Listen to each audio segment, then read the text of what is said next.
स्वतंत्रता दिन की शुभकामनाएं। हम जैसे सोमेश्वर जी ने कहा कि हम अपना अ, उसको डेमोक्रेटिक या पॉलिटिकल इंडिपेंडेंस तो ले चुके हैं, लेकिन अपने आप से कब मुक्त होंगे, अपने बंधनों से वासनाओं से कब मुक्त होंगे, इसके लिए प्रयत्न करें। और यही योग वशिष्ठ के मार्ग पे हम चल रहे हैं।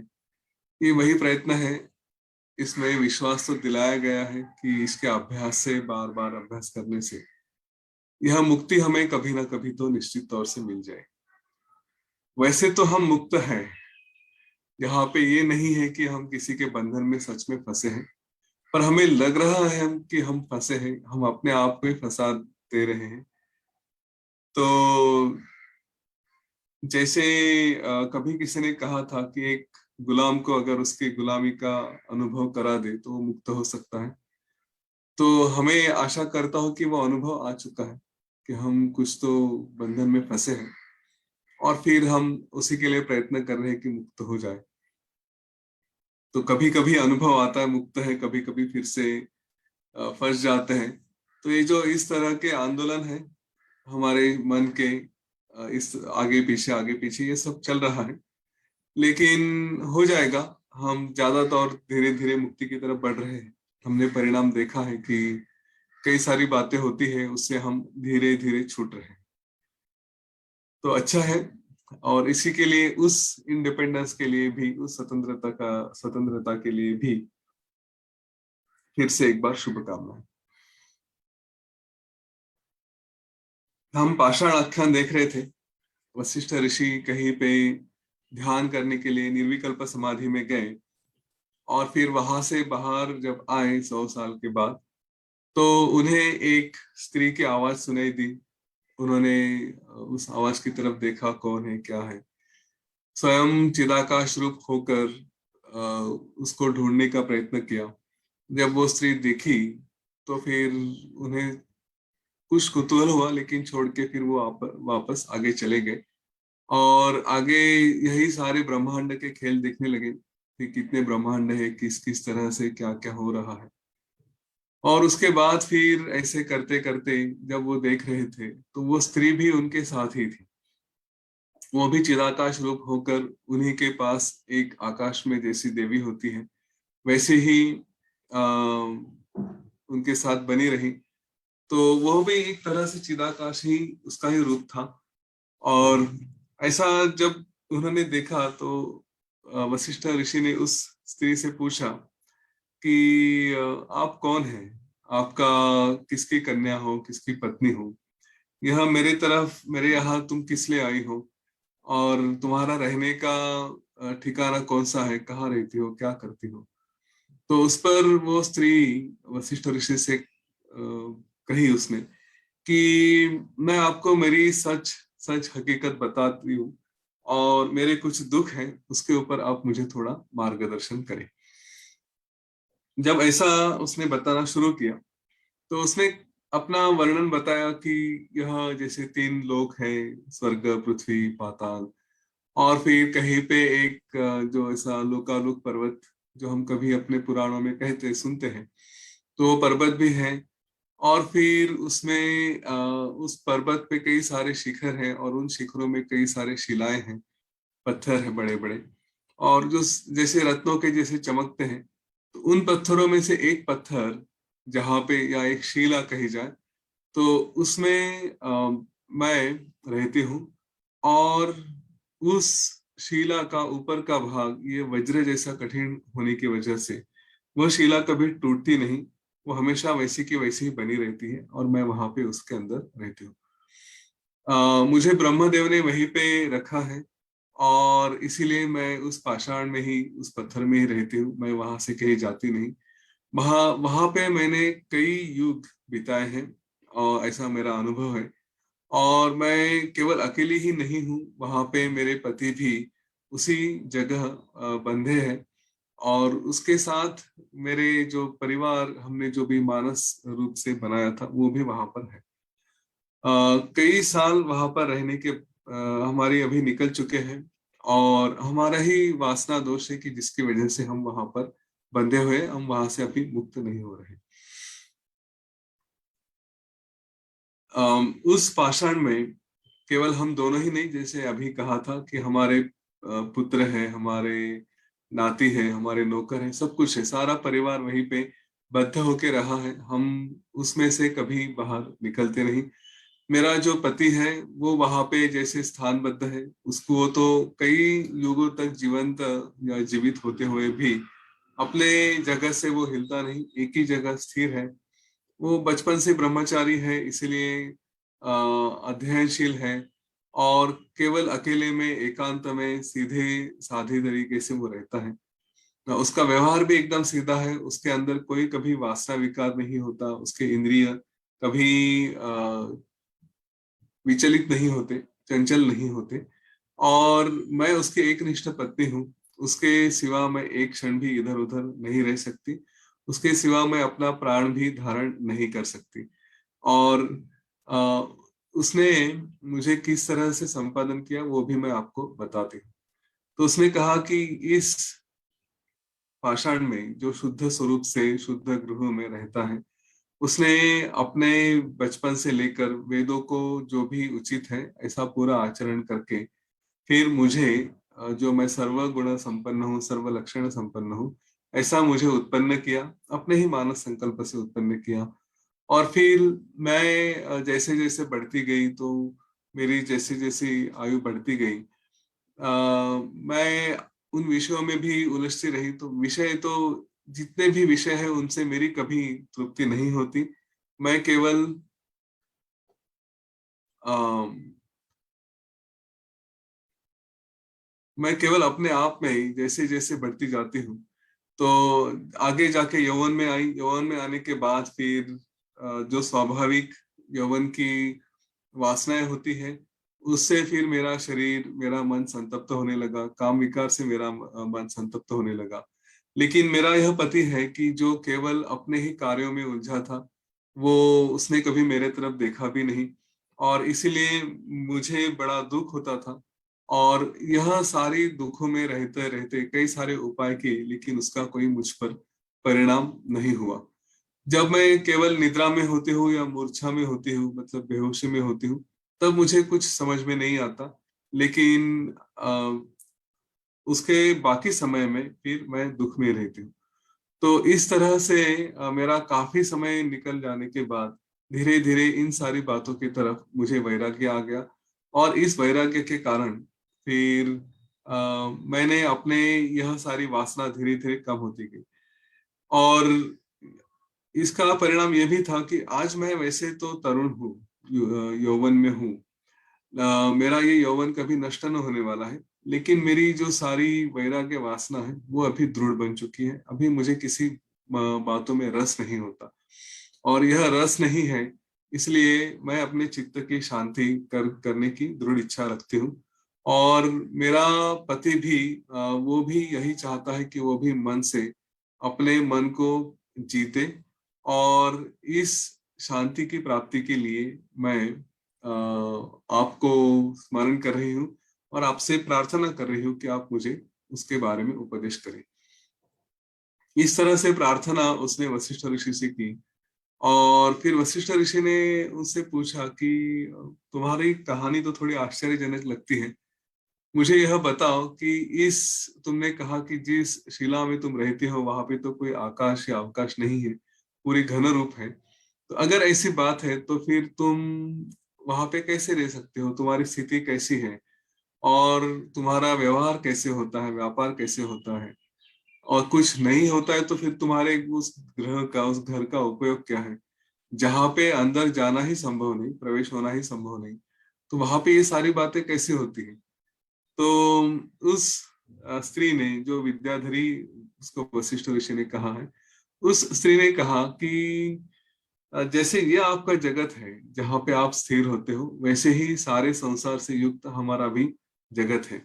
अगर आप चाहे तो आप मेरे साथ चले और उस जगत में आकर वहां पे जो भी लोग हैं उनको आप उपदेश करें। मैं समझती हूँ कि जो भी महात्मा है आप जैसे, उनको तो जग के सारे आश्चर्य, इस क्रिएशन में जो कुछ भी है वो देखने का आपको कुछ कुतूहल होता है, तो आप मेरे साथ चले और वह देखने की कृपा करें, और फिर वहां पे हम सभी को आप उपदेश करें। तो इस तरह से वशिष्ठ ऋषि उसके साथ वहां पर जाने के लिए तैयार हो गए। और वो जैसे जैसे उस चिदाकाश में जाकर फिर उसने जैसी जगह बताई थी, वैसे एक पाषाण के पास बड़ी शिला थी, उसके पास जाकर रुक गए। और वहां पे जाकर उन्होंने देखा तो केवल एक शिला ही थी और कुछ नहीं था। तो उसने वो सब देखने के बाद वशिष्ठ ऋषि ने कहा कि तुम जो कह रही हो वो सृष्टि कहाँ है? यहाँ पर तो ना सूरज है, ना चंद्र है, ना ही कुछ नक्षत्र है, तो ना अंतरिक्ष है, यहाँ पे कुछ भी दिखाई नहीं देता, ना लोग दिखाई देते हैं।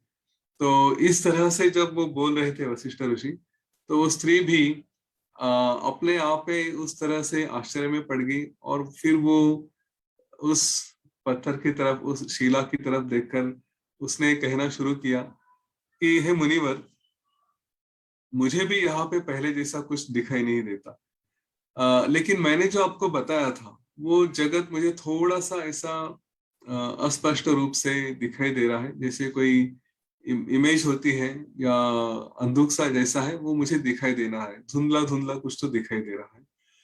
और इसका कारण शायद यह है कि जो मेरा पहले का अनुभव था, जिसके ऊपर जो मैंने पहले वहां पे अनुभव किया था, और इसीलिए मुझे ये कुछ धुंधला सा दिखाई दे रहा है।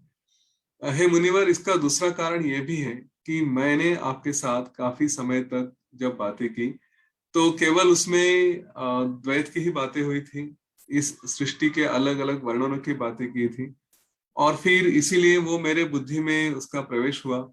और जो अतिशय शुद्ध ऐसा जो रूप होता है, जो समाधि का रूप होता है, उस शुद्ध रूप को, उस देह को हम लोग भूल चुके हैं। बहुत दिनों के बाद मेरी पुरानी स्मृतियां जागृत हुई, मुझे अपने पति का स्मरण हुआ, और इसलिए मेरे मन को भी कुछ व्यथा हुई जो मैंने आपके सामने व्यक्त की। और इसका परिणाम ऐसा हुआ कि मेरे जो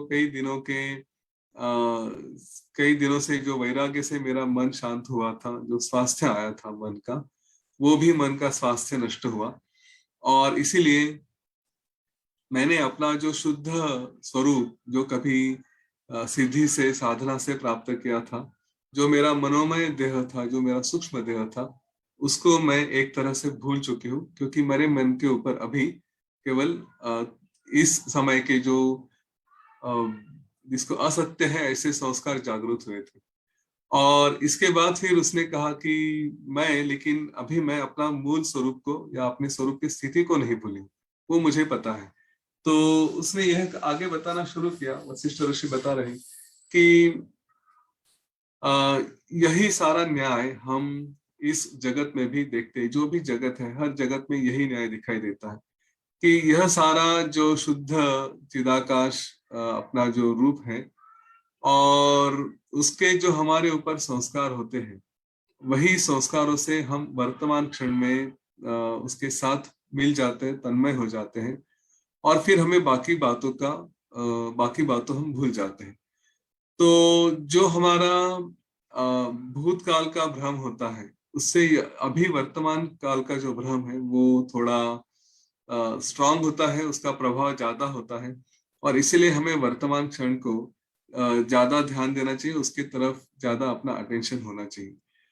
पहले से जो भी हमारे संस्कार होते हैं, जो हमारे अहंकार रूप होते हैं, अहंकार रूप जो भ्रम है, उसी से हमें अज्ञान का अनुभव होता है।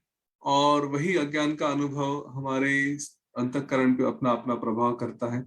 और इसीलिए अगर उसको नष्ट करना है, तो हमारा आज का जो पहले का अनुभव था, पहले का अहंकार के कारण जो अज्ञान था, उसको आज के अभ्यास से, अध्यात्म के अभ्यास से हमने बार बार प्रयत्न किया, तो वह सब नष्ट हो सकता है।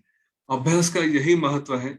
आज सोमेश्वर जी भी इम्प्रेशंस के बारे में बात कर रहे थे, वही बात यहाँ पे भी योग वशिष्ठ में कही गई है और बार बार कही गई है। अभ्यास हम योग वशिष्ठ के बारे में भी कह रहे हैं कि यह अभ्यास बार बार होना चाहिए। एक बार किया, दो बार पढ़े, इससे होगा ऐसा नहीं, क्योंकि वही है कि वर्तमान क्षण में जो भी होता है हमारे साथ, वही इम्प्रेशंस हमारे मजबूत होते हैं, वही संस्कार मजबूत होते हैं।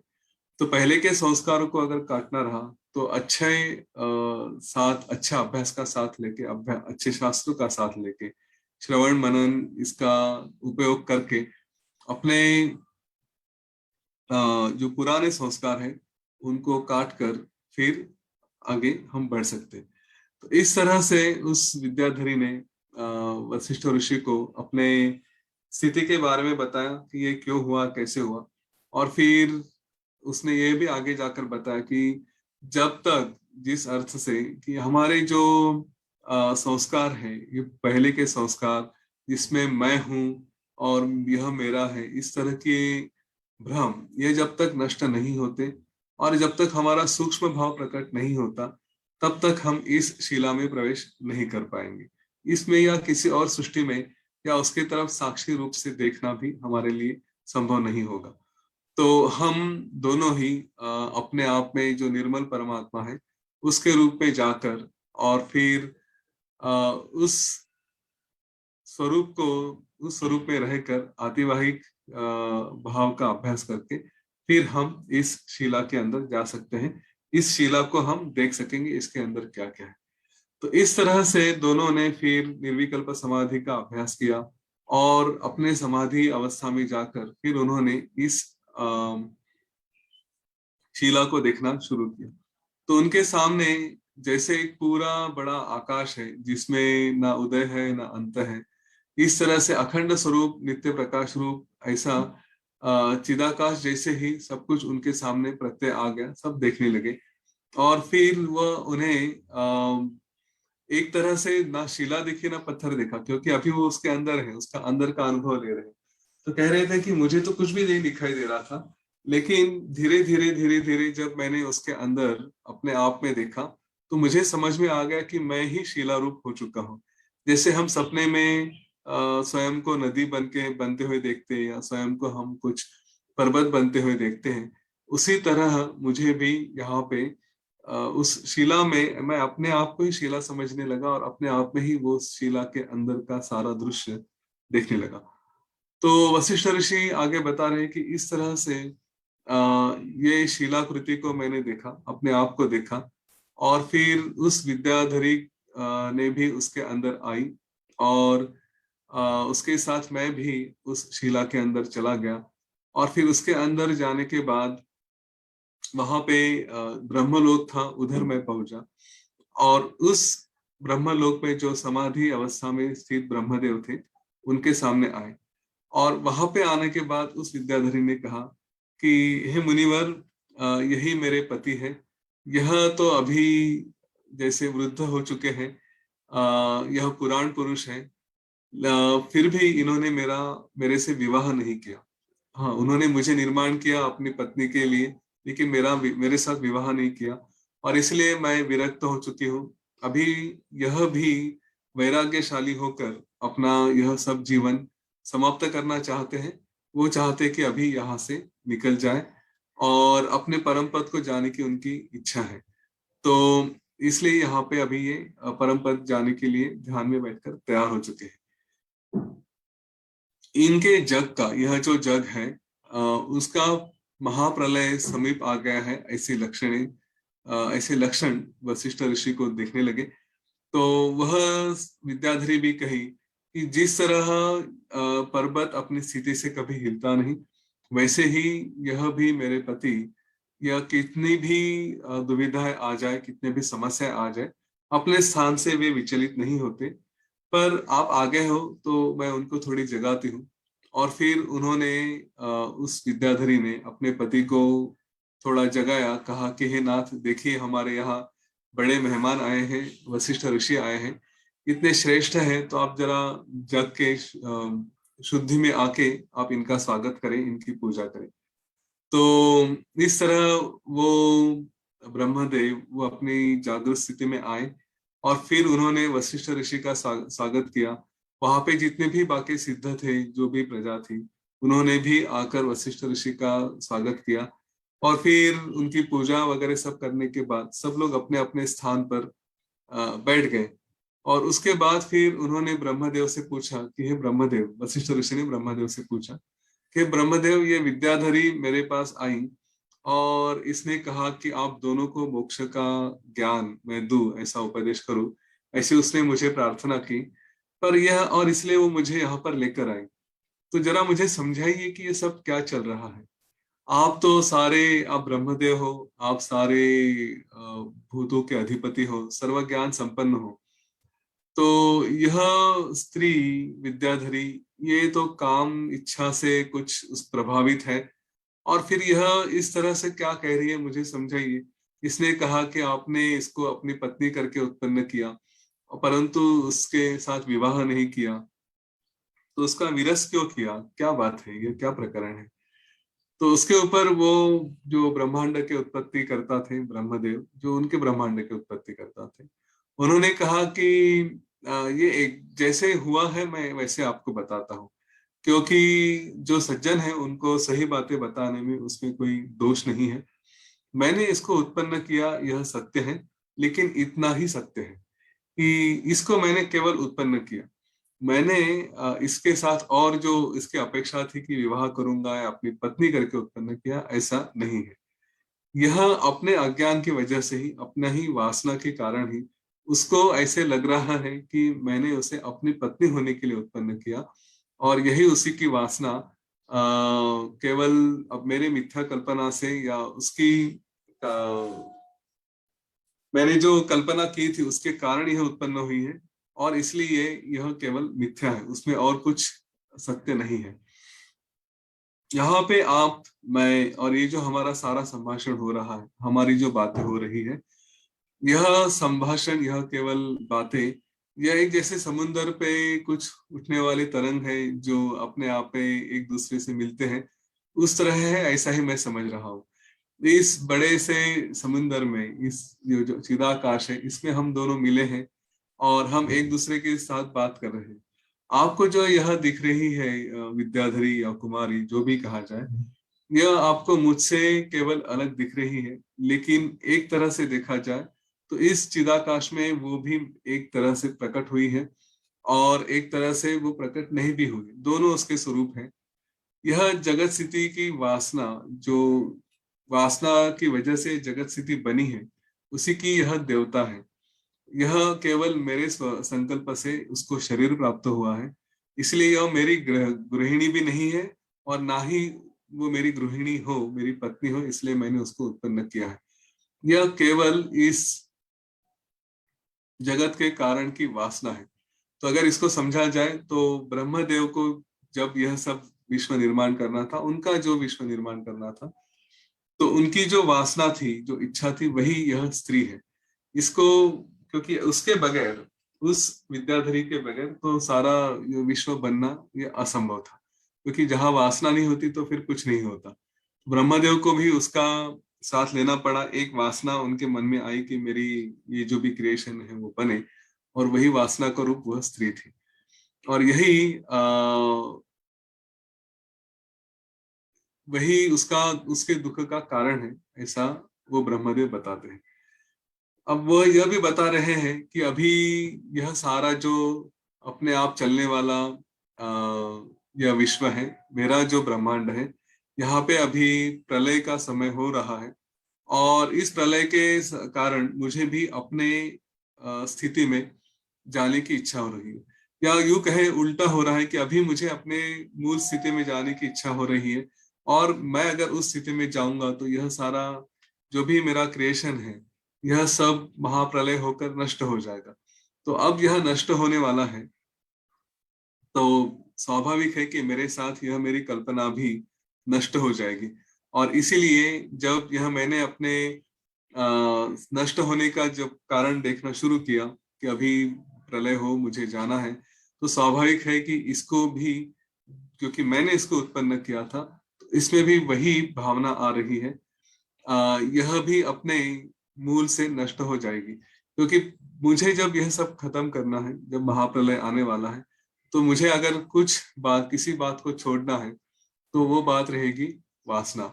और जब मैं वासना को छोड़ूंगा, हम ये देखते हैं, हम सारा ये योग वशिष्ठ इसी के ऊपर विचार कर रहे हैं कि वासनाओं को छोड़ो, वासनाओं को छोड़ो। तो यह जब मैं वासना छोड़ दूंगा तो स्वाभाविक है इसमें भी अभी वो भावना आ चुकी है कि अब ये सब कुछ छोड़ के जाना है, इसलिए इसको भी वैराग्य आ गया, इसको भी विरस आ गया। और फिर जब मैं अपने आप में चला जाऊंगा तो स्वाभाविक है कि यह भी वासना नष्ट हो जाएगी, यहाँ पे भी महाप्रलय हो जाएगा। और इसलिए इसको भी उस आत्मज्ञान की अपेक्षा है, इसलिए वो मेरे पास मुझे जोड़ के, मुझे पकड़ के रह रही है, क्योंकि ऐसे समय में कोई अपने, जिसने अपने को उत्पन्न किया उसको छोड़कर नहीं रह सकता। तो आज अभी यह समय अंतिम समय आ चुका है, और मेरे साथ साथ इस वासना को भी अपने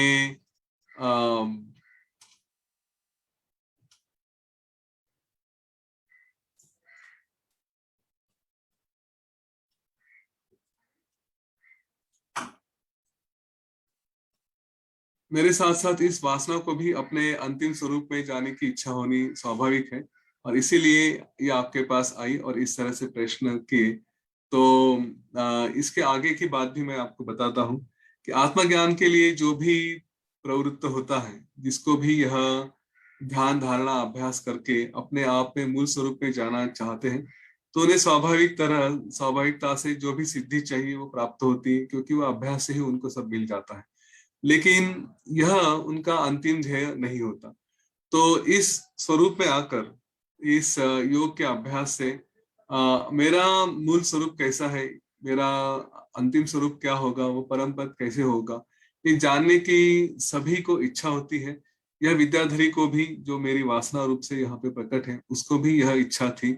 और केवल आप जैसे सिद्धों के साथ, योगियों के साथ रहकर ही यह इच्छा पूरी हो सकती है।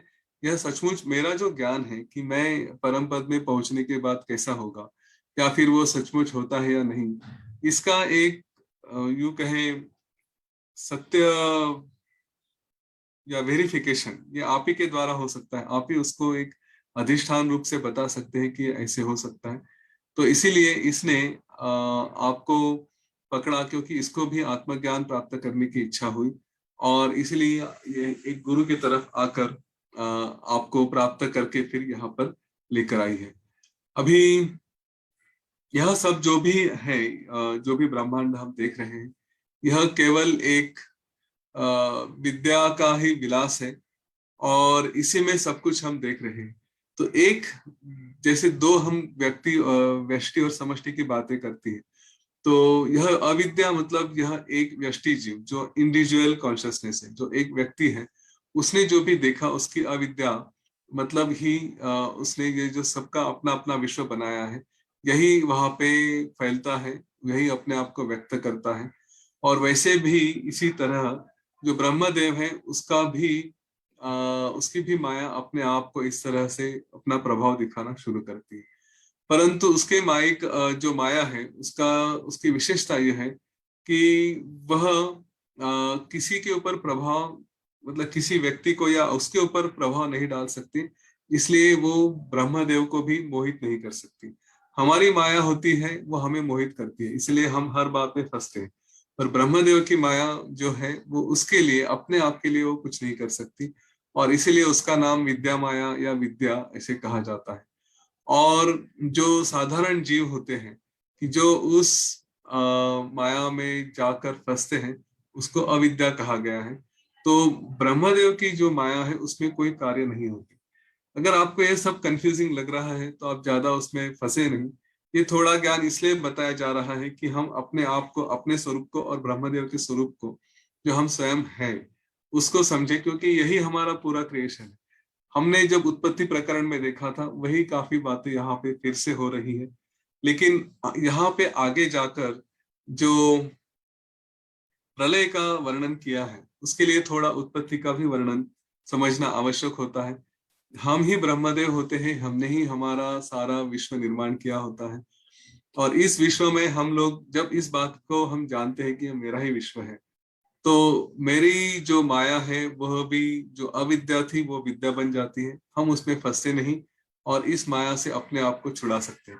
यही बात यहाँ पर यह वशिष्ठ ऋषि इस पाषाण आख्यान से बताना चाहते हैं कि इसमें यह सारा क्रिएशन अपना ही है। और फिर वो ब्रह्मदेव अभी वशिष्ठ ऋषि को कह रहे हैं कि अभी यहाँ पे प्रलय होने वाला है, तो आप अपने जगत में जाइए, वहां पे अपने ही जो आप समाधि का अनुभव ले रहे थे वहां पे रहिए। यहाँ पे जो भी कुछ हमने देखा है, जो कुछ हो रहा है, ये धीरे धीरे धीरे धीरे सूक्ष्म होते जाएगा, नष्ट होते जाएगा। और फिर इसके बाद यह सब मैं अपना सारा स्वरूप, अपने सारे जो भी भूत हैं, जो भी यहाँ पे लोग हैं, इनको सबको छोड़कर मैं अपने रूप को प्राप्त हो जाऊंगा, यहाँ पे सब कुछ नष्ट हो जाएगा। और इसके बाद फिर प्रलय का आरंभ होता है। तो यह प्रलय का आरंभ हम कल देखेंगे। इसका वर्णन बड़ा सुंदर किया है, क्या क्या हो रहा था। सारे बातें तो विस्तार से नहीं देख सकेंगे क्योंकि पाषाण आख्यान कई काफी लंबा है, बहुत सारे बातें इसमें कही है, बहुत सारे विस्तार से बातें करी गई है, और इसको संक्षिप्त रूप में रखना थोड़ा कठिन है। फिर भी अपनी तरफ से प्रयत्न किया जाएगा, क्योंकि पूरा पढ़ते रहेंगे तो फिर मुश्किल हो जाएगा। तो आज यहाँ पे रुकते हैं। पाषाण आख्यान का जो अगला है, प्रलय प्रक्रिया कैसे होती है, किस तरह से ये सारे जगत नष्ट होने शुरू होते हैं, कैसे रुद्र आते हैं, कैसे फिर उनका तांडव होता है, ये सारी बातें हम अगले कुछ प्रकरणों में देखेंगे। तो तब तक के लिए आज रुकते हैं। जय गुरुदेव।